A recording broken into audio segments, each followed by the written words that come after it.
So we got a man who's just crime of opportunity, I guess you can call it. He seen a woman who was walking around drunk at night and he was like, you know what? I'm gonna just go ahead and assault this woman. Y'all, we are going to get into this, but before we do so, do not forget to leave a comment down below. Also, like, subscribe, and hit the thanks button. Now, let's get into this.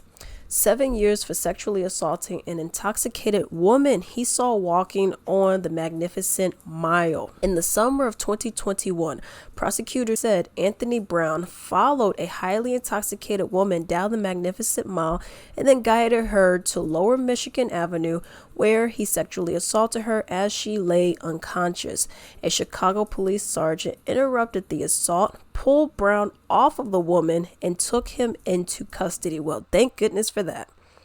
Judge Jennifer Coleman sentenced Brown to 7 years in prison after he pleaded guilty to a reduced charge of kidnapping by secret confinement and criminal sexual abuse.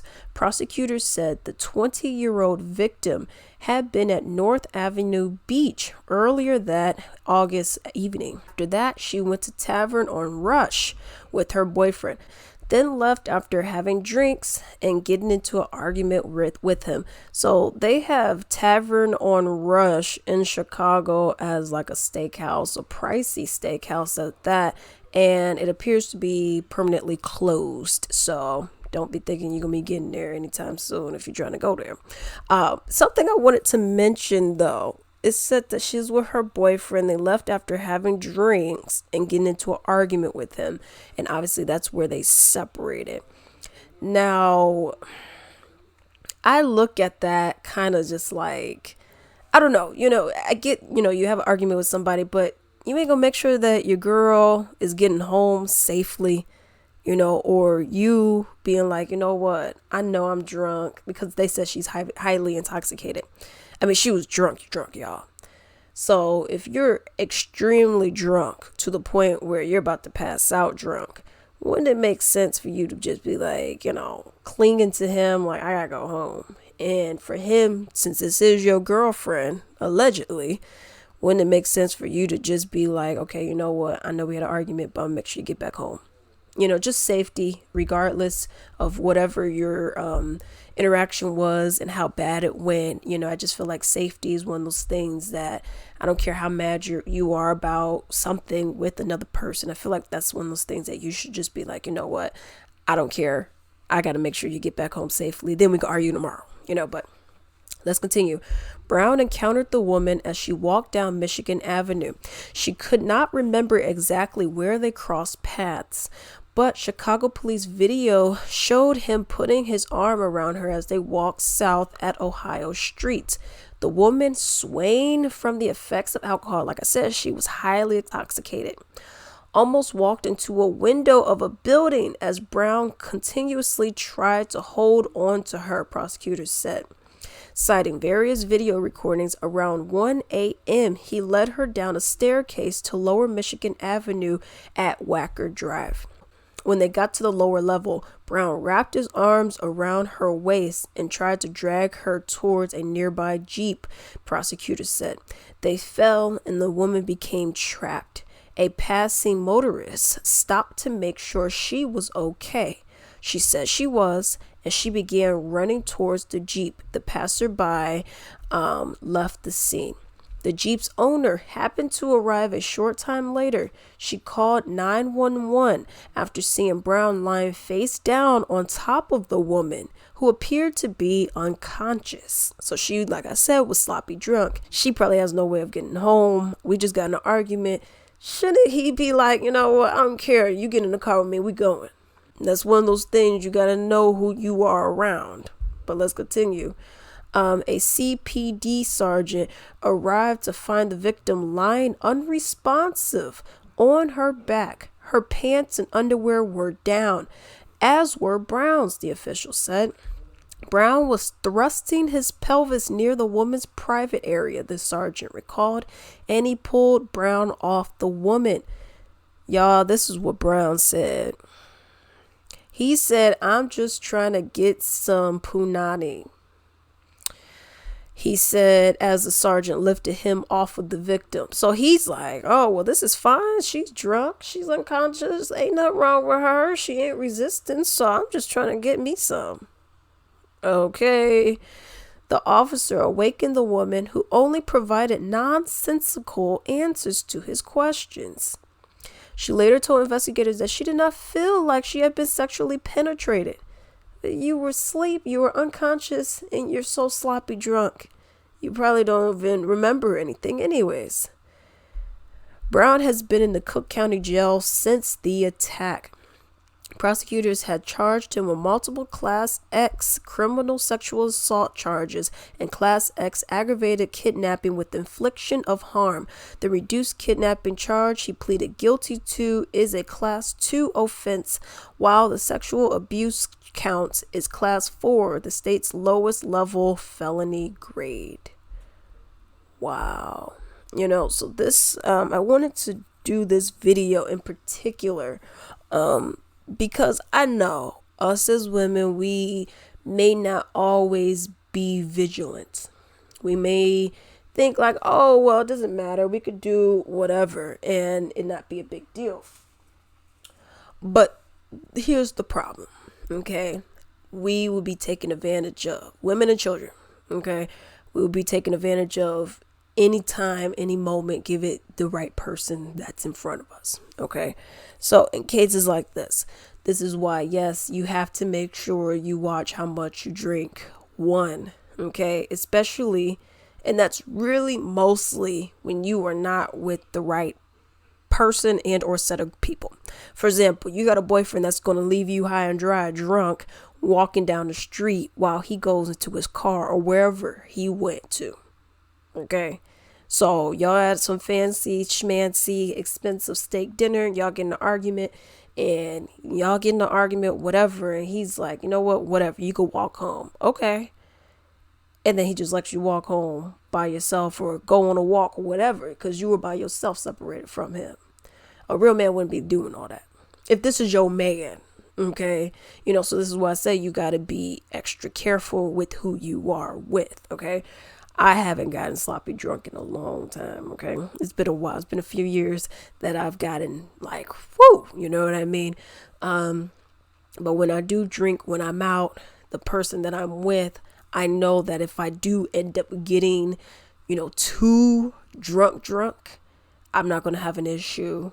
I know that that's not going to be a problem for me because I'm going to always make sure I'm back home. You know what I mean? He's going to always make sure I'm back home with him safely and soundly, but that's one of those things you got to really make sure you are in the right circle of people, because you got some people that would just be like, yeah, girl, I'm gonna just leave you drunk, you just do whatever you do, boo, and it's like, what, and in cases like this, walking, whether you're at night or whatever, always gotta be vigilant. And if you are impaired like this woman in this case, you shouldn't be out there anyways, because you got people who are on extra alert, looking to see who they could go and take advantage of. Okay, like even recently, I wasn't like drunk or anything. Obviously, I was heading to the grocery store to go and do my shopping, grocery shopping and everything.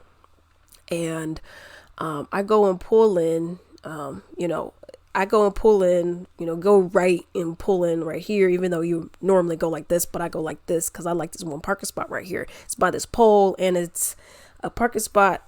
I like this one is an empty one, and then I got like it's like not an island, but it's like a little grass area with 2 trees or whatever before the next parking spots go. Before I even pulled in, I noticed a guy, 3 parking spots from where I am, pretty much 3 parking spots plus that grass area. He was staring at me, and I kind of noticed it, but I was like, oh, okay, whatever. He's probably waiting or whatever. I go and park. I've been sick recently. I've been sick for almost a week now. And I was like, okay, let me go get my tissues in my bag from the, back seat or whatever. Let me go blow my nose real quick. So I'm reaching back there and I see him staring at me. Mind you, my windows are tinted, y'all, but I can still see. I ain't got that, 90. I don't have the 95 tint, I got like a 70-30, something like that. So I go in the back, reach back there. I see him staring. I'm like, okay, whatever. So I'm like, okay, let me go and blow my nose. I go and look.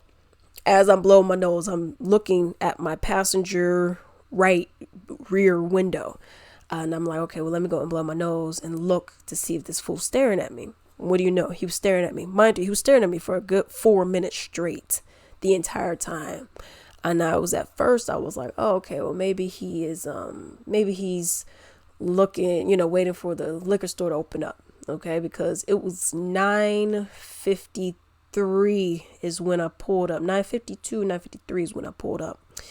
And it doesn't open up until 10. So, well, okay, he's probably waiting for this thing. But then I kept seeing him stare at me. I'm like, what the heck is going on? And he just would not stop. And I was like, well, I'm not getting out of my car until this fool stops looking at me, right?